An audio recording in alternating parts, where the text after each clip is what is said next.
Welcome back to the channel. Don't forget to like, share, and subscribe my channel. Today, we are explore how to make background removal easier with mask overlay.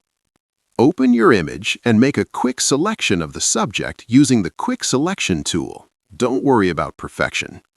Open Select and Mask and switch to Mask Overlay mode to clearly identify background areas. Use the Brush tool to paint over background sections you want to remove.